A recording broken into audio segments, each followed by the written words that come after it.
साथीहरु नमस्कार, म शिबु छेत्री। स्वागत छ तपाईहरुलाई आजको यो भिडियोमा। यो भिडियो विशेष गरी नागरिकतासँग सम्बन्धित साथीहरुको लागि।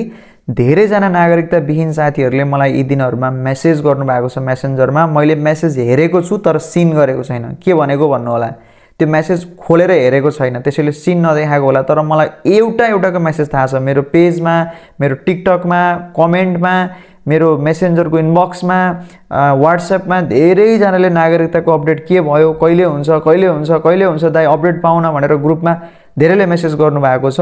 म अपडेट लिने प्रयासमा छु। म आज पनि यो भिडियोमा तपाईहरुलाई गृहमा र नेपाली कांग्रेसका प्रमुख सचेतकलाई नै फोन गरेर सोध्दै छु। आज संसद पनि छ, फोन उड्छ कि उड्दैन थाहा छैन।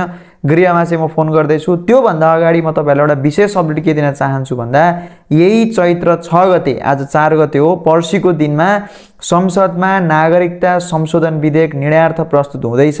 दफादार छलफल सहित संसदमा त्यही दिन पारित गर्ने गरी संसदमा त्यो 6 गतेको लागि सम्भावित कार्यसूचीमा राखिएको छ। त्यसैले तपाईहरु खुशी हुनु होला। त्यो दिन पारित हुन सक्ने सम्भावना मैले धेरै देखिरहेको छु। है, मैले पहिला पनि भनेको थियो 1 महिना भित्र हुनुपर्छ, 1 महिना भित्र हुन सक्छ, हुनै पर्छ भनेर।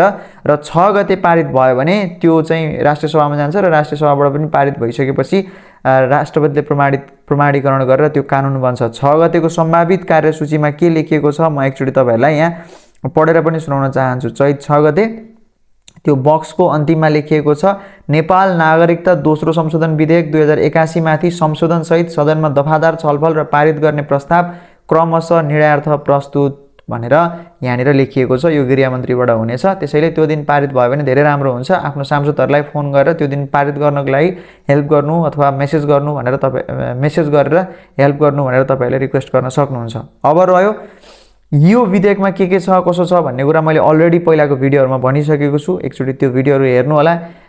मेरो बन्छ कि बन्दैन भनेर सोध्नु भन्दा अगाडि त्यो कुराहरु हेर्नु होला। अब बाँकी कुरा चाहिँ त्यसैमा आएपछि नै, प्रिन्ट भइसकेपछि हामीले हेर्न पाएपछि नै डिटेल कुरा थाहा हुन्छ।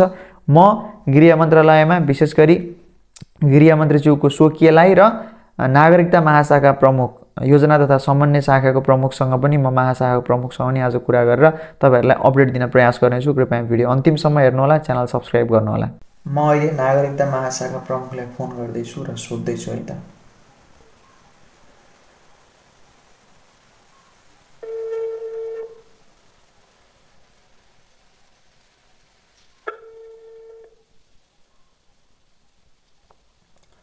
अहिले उहाँको फोन उठेन। म एकछिनपछि फेरि ट्राई गर्नेछु। म एकपटक गृह मन्त्रालयमै गृहमन्त्रीज्यूकै प्रेस हेर्ने स्वकीयलाई फोन गर्न प्रयास गर्नेछु। उहाँको उठ्यो भने म उहाँसँग कुरा गरिहाल्नेछु। त्यसपछि म कांग्रेसको सचेतकसँग पनि कुरा गर्ने प्रयास गर्नेछु। तर आज संसद भएको कारणले गर्दाखेरि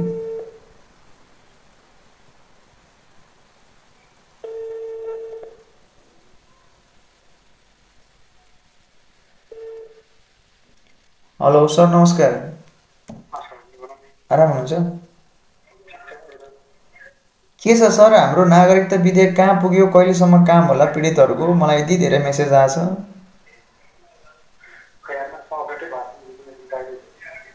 बाहिर हुनुहुन्छ? केही थाहा छैन है तपाईलाई नि? हस्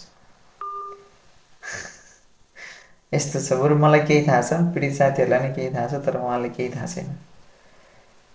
ठीक छ, म यसै गरी कांग्रेसको प्रमुख सचेतकज्यूलाई फोन गर्दैछु, श्याम कुमार घिमिरेज्यूलाई। संसद छ, फोन नउठ्न सक्छ, त्यही पनि प्रयास गरौँ।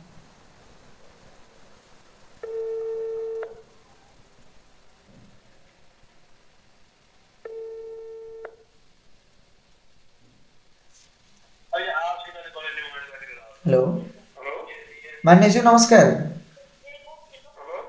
मान्यज्यू नमस्कार। मान्यज्यू सुन्नु न, म यो ग्रुप फर सिटिजनशिप नेपालको संयोजक बोले। यो नागरिकता विधेयक कहिलेसम्म टुङ्गिएला मान्यज्यू?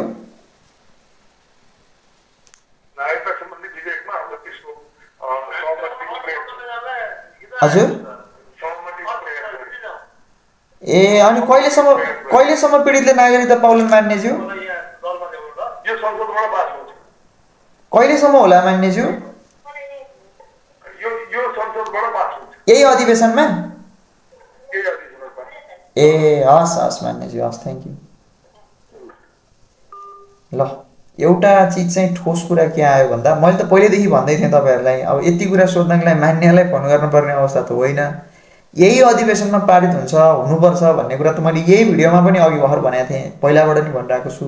अहिले सत्तारूढ प्रमुख नेपाली काङ्ग्रेस दलको प्रमुख सचेतक श्याम कुमार घिमिरेज्यूले पनि यही अधिवेशनमा पारित हुन्छ भन्नुभएको छ।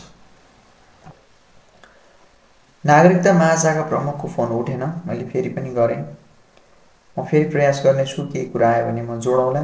तर अहिलेलाई यति नै बुझौँ साथीहरू, 6 गतेको लागि हेर्नुहोला संसदमा नागरिकता विधेयक निर्णयार्थ प्रस्तुत हुँदैछ। त्यो दिन पारित भयो भने धेरै कुराहरू टन्टै साफ हुन्छ, भएन भने 1-2 दिन सर्न पनि सक्छ। यही अधिवेशनमा हुन्छ भन्ने कुरा नेपाली काङ्ग्रेसका प्रमुख सचेतकले भनिसक्नु भएको छ। आजको लागि अपडेट यति नै साथीहरू, बाँकी अपडेटको लागि जोडिनु होला, म दिन प्रयास गरिरहनेछु। तपाईँहरूको नागरिकता चाँडो बनोस्। Thank you.